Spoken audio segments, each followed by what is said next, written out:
certain young man, a rhetorician, came to see Epictetus, with his hair dressed more carefully than was usual, and his attire in an ornamental style, whereupon Epictetus said, "Tell me you do not think that some dogs are beautiful, and some horses, and so of all other animals."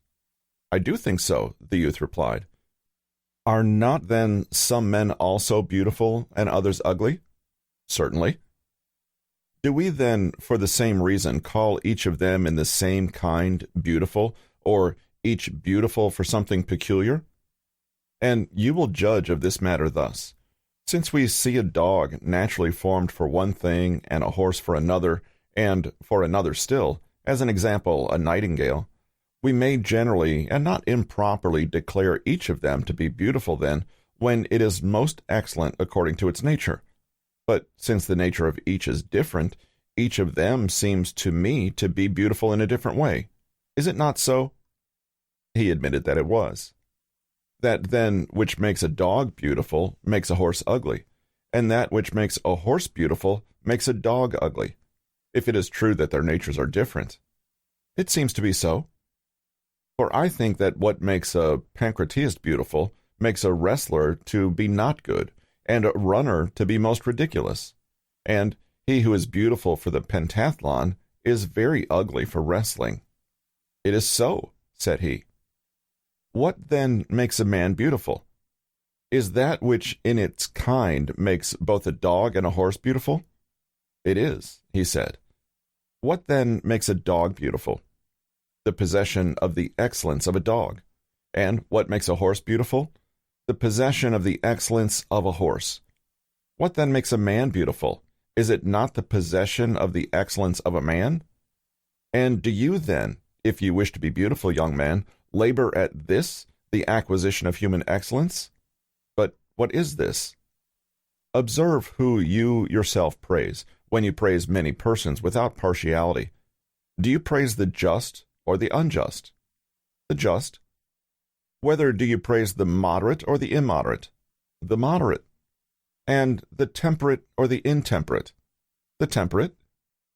"If then you make yourself such a person, you will know that you will make yourself beautiful. But so long as you neglect these things, you must be ugly, even though you contrive all you can to appear beautiful. Further, I do not know what to say to you, for if I say to you what I think, I shall offend you, and you will perhaps leave the school and not return to it. And if I do not say what I think, see how I shall be acting if you come to me to be improved, and I shall not improve you at all. And if you come to me as to a philosopher, and I shall say nothing to you as a philosopher. And how cruel it is to you to leave you uncorrected. If at any time afterward you shall acquire sense, you will with good reason blame me and say, What did Epictetus observe in me that, when he saw me in such a plight, coming to him in such a scandalous condition, he neglected me and never said a word? Did he so much despair of me? Was I not young? Was I not able to listen to reason? And how many other young men at this age commit many like errors? I hear that a certain Polemon, from being a most dissolute youth, underwent such a great change. Well, suppose that he did not think that I should be a Polemon, yet he might have set my hair right. He might have stripped off my decorations. He might have stopped me from plucking the hair out of my body. But when he saw me dressed like, what shall I say? He kept silent.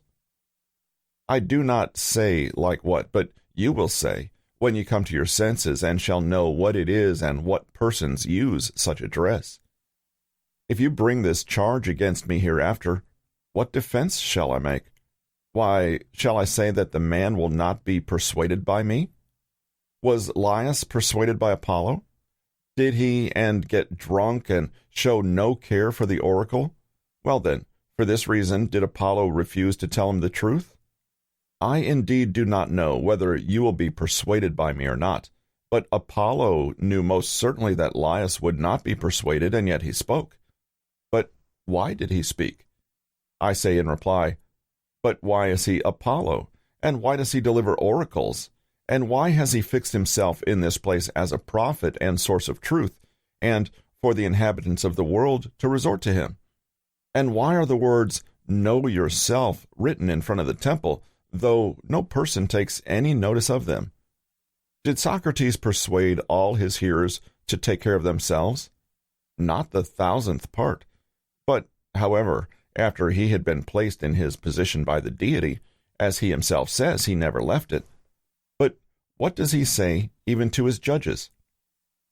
If you acquit me on these conditions that I no longer do that which I do now, I will not consent, and I will not desist, but I will go up both to young and to old, and, to speak plainly, to every man whom I meet, and I will ask the questions which I ask now, and most particularly will I do this to you, my fellow citizens, because you are more nearly related to me. Are you so curious, Socrates, and such a busybody? And how does it concern you how we act, and what is it that you say? Being of the same community and of the same kin, you neglect yourself, and show yourself a bad citizen to the state, and a bad kinsman to your kinsmen, and a bad neighbor to your neighbors. Who then are you? Here it is a great thing to say, I am he whose duty it is to take care of men. For it is not every little heifer which dares to resist a lion, but if the bull comes up and resists him, say to the bull, if you choose, "And who are you, and what business have you here?" Man, in every kind there is produced something which excels, in oxen, in dogs, in bees, in horses. Do not then say to that which excels, "Who then are you?" If you do, it will find a voice in some way, and say, I am such a thing as the purple in a garment. Do not expect me to be like the others, or blame my nature that it has made me different from the rest of men. What then? Am I such a man? Certainly not. And are you such a man as can listen to the truth? I wish you were. But, however, since in a manner I have been condemned to wear a white beard and a cloak, and you come to me as to a philosopher, I will not treat you in a cruel way, nor yet as if I despaired of you, but I will say, young man, whom do you wish to make beautiful? In the first place, know who you are, and then adorn yourself appropriately. You are a human being, and this is a mortal animal which has the power of using appearances rationally. But what is meant by rationally? Conformably to nature and completely. What then do you possess which is peculiar? Is it the animal part? No. Is it the condition of mortality? No. Is it the power of using appearances? No. You possess the rational faculty as a peculiar thing. Adorn and beautify this, but leave your hair to him who made it as he chose. Come, what other appellations have you? Are you a man or woman? Man. Adorn yourself then as man, not as woman. Woman is naturally smooth and delicate, and if she has much hair on her body, she is a monster and is exhibited at Rome among monsters. And in a man, it is monstrous not to have hair, and if he has no hair, he is a monster. But if he cuts off his hairs and plucks them out, what shall we do with him? Where shall we exhibit him? And under what name shall we show him? I will exhibit to you a man who chooses to be a woman rather than a man. What a terrible sight! There is no man who will not wonder at such a notice. Indeed, I think that the men who pluck out their hairs do what they do without knowing what they do. Man, what fault have you to find with your nature? That it made you a man? What then? Was it fit that nature should make all human creatures women? And what advantage in that case would you have had in being adorned? For whom would you have adorned yourself, if all human creatures were women? But you are not pleased with the matter. Set to work, then, upon the whole business. Take away, what is its name, that which is the cause of the hairs. Make yourself a woman in all respects, that we may not be mistaken. Do not make one half man and the other half woman. Whom do you wish to please? The women? Please them as a man. Well, but they like smooth men. Will you not hang yourself? And if women took delight in catamites, Would you become one? Is this your business? Were you born for this purpose, that dissolute women should delight in you? Shall we make such a one as you a citizen of Corinth, and perchance a prefect of the city, or chief of the youth, or general, or superintendent of the games? Well, and when you have taken a wife, do you intend to have your hairs plucked out? To please whom, and for what purpose?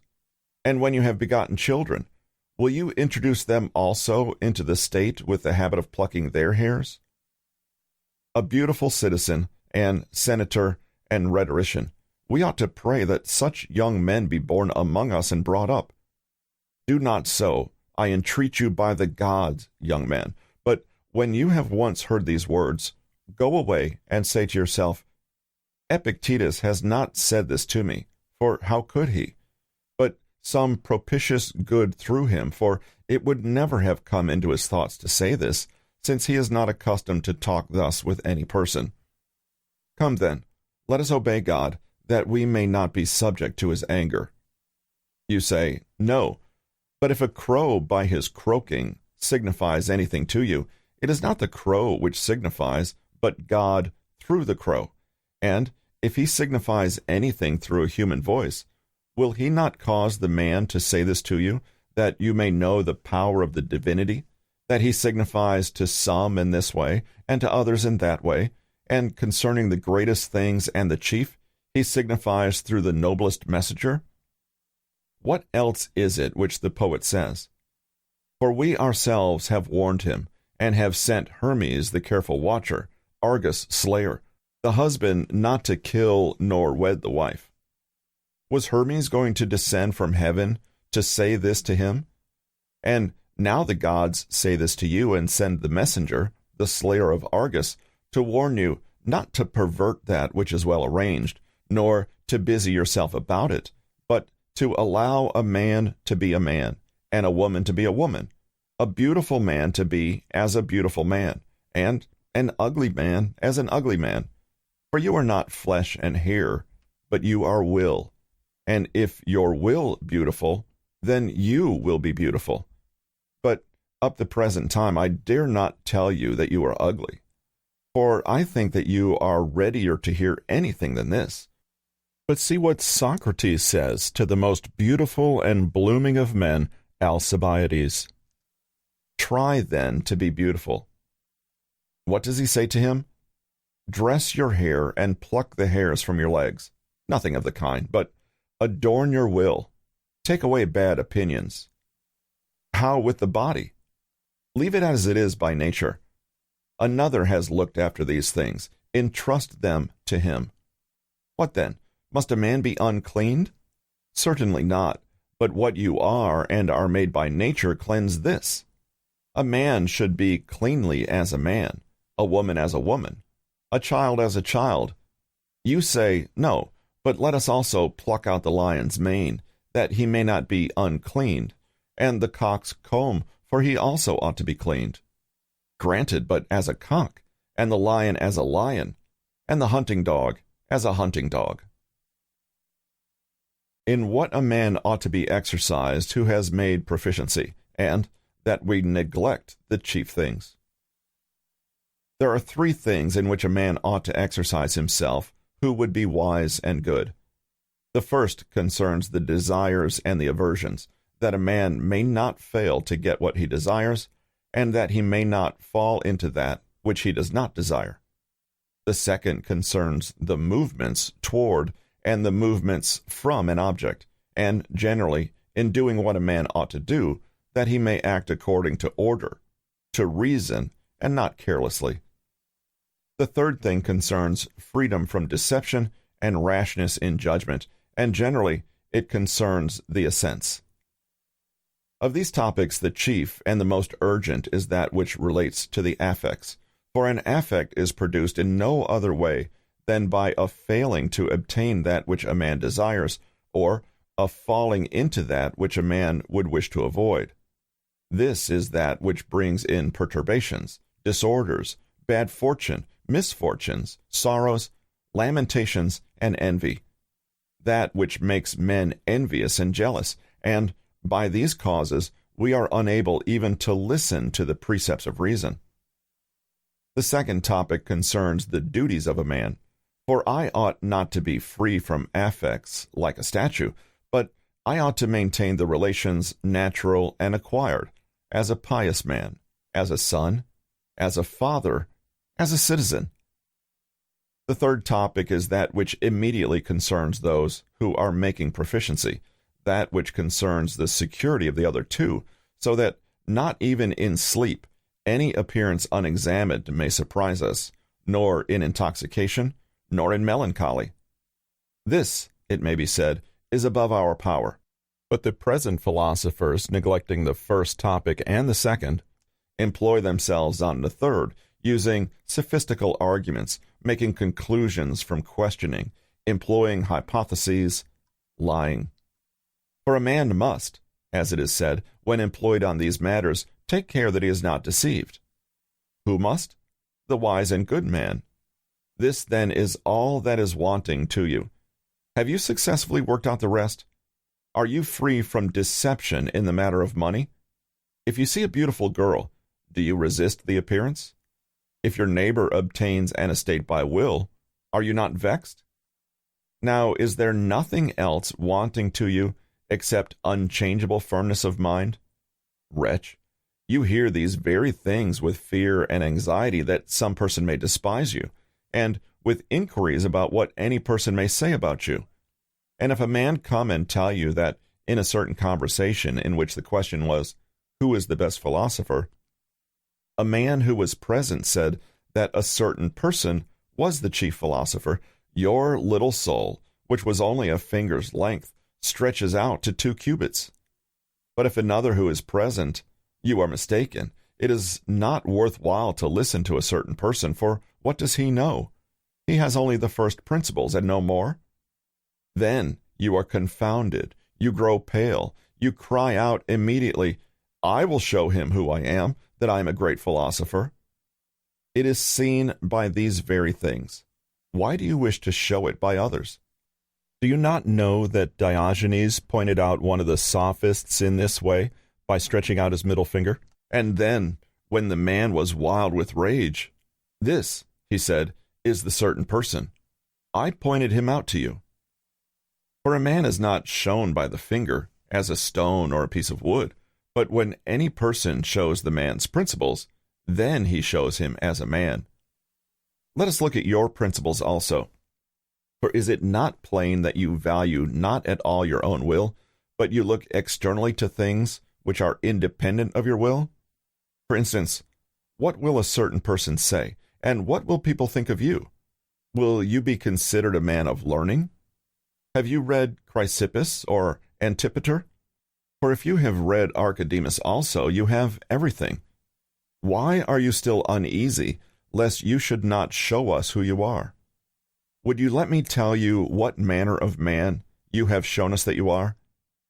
You have exhibited yourself to us as a mean fellow, querulous, passionate, cowardly, finding fault with everything, blaming everybody, never quiet, vain. This is what you have exhibited to us. Go away now, and read Archedemus. Then, if a mouse should leap down and make a noise, you are a dead man. For such a death awaits you as it did, what was the man's name?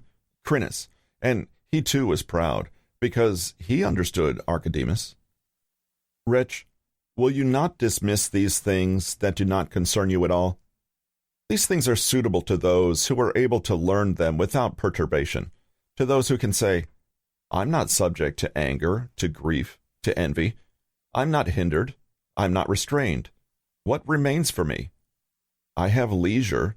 I am tranquil. Let us see how we must deal with sophistical arguments. Let us see how, when a man has accepted a hypothesis, he shall not be led away to anything absurd. To them such things belong. To those who are happy, it is appropriate to light a fire, to dine, if they choose, both to sing and to dance. But when the vessel is sinking, you come to me and hoist the sails.